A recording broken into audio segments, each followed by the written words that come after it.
So we're here to talk about Representative George Santos. Of course, he's been in the news recently, even after the investigation that found that he was lying about his resume and much of his life. When he was voting in the third day of voting for the House of Representatives, the House Speaker, Kevin McCarthy, while he was voting, it appeared that he was putting up a white power symbol. What was your immediate reaction to that photo? My immediate reaction was completely not surprised. And here's why. I think I have three reasons. One, we already know his character. We know that this is someone who has told lies, admittedly, possibly committed fraud, and clearly went to Washington knowing that he had no friends. Two, historically, he is from Brazil. And if we look at Brazil as a country that has the largest number of Africans and black people outside of Nigeria, we know that as a country, they themselves have issues around race and ethnicity. And as we've seen with their most recent January 6th-like escapade a few days ago, the former president was much in line with who President Trump was and used a lot of negative narratives and racist ideology and divisiveness there. And third, we're looking at someone who needed friends. When he got to Washington, he was not, the first day, I believe no one really spoke to him. So he worked to leverage his vote for Representative McCarthy, and obviously the most rogue elements and divisive elements that were in the House and also throughout the nation to try to garner support for himself. So nothing he does or will do is surprising. And we know that he ran a divisive campaign here on Long Island and in Queens. You talk about the fact that he had no friends going to Washington, but if it was in fact a white power symbol that he was putting up in that photo, that doesn't really sound like the best way to make friends in Washington. I think in the Washington of past, yes. I think that when we look at the House and the Republican Party, it definitely has begun to move further right and appears to be celebrating and incorporating a lot of divisiveness and a lot of apparently white supremacist leanings for some of their more extreme members. And I think it also gave him a place in the national dialogue at a moment when the world was watching. It was a signal to supporters that he's here and that he was looking for support. When you look at who he has hired for his aides, he hired someone who used to work with Steve Bannon, who we know has definitely, through his own business, set out very divisive and white supremacist leanings and ideologies. And so I think it is in alignment with him seeing that opportunity as a way to garner support. So how did we get to this point? Because a lot of the stuff you mentioned, you don't really need a whole investigation revealing he lied on his resume to figure those things out. But nevertheless, he still made his way to Washington in spite of all those things that you mentioned about his past, about Brazil, about the people he has hired as aides. So how did we get to this point then? Oh, in a long and circuitous way. I think you highlighted a number of different issues. So first, let's start about the fact that what's happening in Brazil isn't very different than what's happening here. We had a president who sought to exploit the differences and the racial issues that this country is dealing with and has been dealing with for centuries, and has sought to amplify some of our most racist and divisive parts of the country, to the point where we can't even as entities meet in a bipartisan way. Everything has become these extremes. And so that's one way of getting elected. I think, too, the Republican Party, and I don't want to always blame the Republican Party, but I think that what we've seen as an entity is that in an effort to hold on to power, it has sought to just really exploit some of the challenges that the nation is dealing with. We're at a time where Black and Latinx people are suffering in ways. They're bearing the brunt of the recession. They're bearing the brunt of a backlash of having a black president. They're bearing the brunt of George Floyd. They're bearing the brunt of a faux CRT argument that really does not speak to cultural and cultural relevancy and responsiveness in education. And so he's exploited that, and he's created a situation. He's exploited this belief. I think the Republican Party has exploited this belief that white people lose if other people of other races or ethnicities make gains, when in reality everyone wins. This is not a win or lose for anyone. This is about our country and our nation and Long Island and Queens as communities winning when everyone who are part of these communities are doing well. A lot of politicians are seeing that message, specifically here on Long Island. Just minutes before you and I began our interview, the Nassau GOP called for Santos to resign. Yeah. Minutes after that, Santos said, no, I'm not going to step down. Yeah. So what would you like to see? I know you put out a press release with the racism, but if you could just reiterate the message here, what would you like to see from the House of Representatives? Well, first of all, kudos to the Nassau County GOP for taking the stance. I wish they would have done it a little bit earlier, but I'm glad that they did it now to let him know that it's not just about where you're going to be 2 years from now and that they won't support you, but that they really are here for the people of Long Island and Queens, and that they will not tolerate a liar, a cheat, and a fraud, and a possible white supremacist representing them or the party in Congress. What I would love to see from the House of Representatives is them actually take a stand. That Representative McCarthy, even though he depended on Santos for a vote, calls on Santos to resign, and that they're more committed to protecting the hallowed halls of Congress and the understanding that Congress as an entity, irrespective of your political leanings, are about the people, all of the people in the nation, and that there's no place in those hallowed halls for white supremacist leanings or people who espouse them in any shape, form, or identity. I guess we can call it peer pressure. Do you think peer pressure is the way for Santos to, get the message and to step down? I think it has to be more than peer pressure. What he's done with his vote for McCarthy and this symbol is ingratiate himself, right? So now you have a Republican Party who has a slight majority in the House.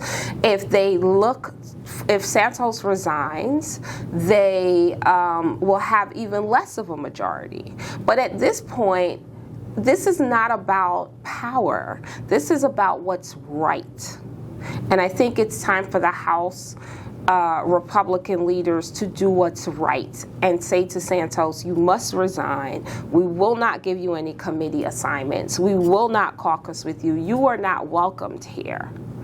Not with the things that you are espousing, not with your lies. Because at the end of the day, you can disagree. You can be Republican, you can be Democrat, you can be ultra-left, ultra-right, you can be center, but at the end of the day, we all want our representatives in Congress to represent all of America, and we want them to do that with integrity, and we want them to do that in a way where they're able to work together to represent the people of their communities. And I think that is what is most troubling for me at Erase Racism with the George Santos situation, is that despite his lies, his campaign was divisive, and he was elected by the people of Nassau County and Queens.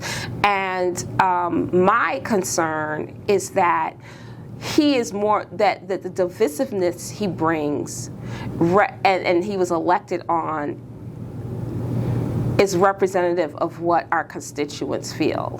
And if that's how they feel, then Erase Racism and And all of us here on Long Island in Nassau County and in Queens have a lot of work to do to build the divide and to build relationships so that we can come together to really make our communities safe, productive places where us and our children can have family-sustaining careers. What does that road look like? Because, of course, when people are voting for Santos, at that point, they didn't know that he lied on much of his resume. Correct. They didn't know his true life story. Correct. But how can we avoid getting to that point where you vote for someone and then, oh, wow, all of a sudden, the person I vouched for, turns out everything they told us was a lie? Mm-hmm. How can Erase Racism, other organizations on Long Island, with the work you do, help that cause?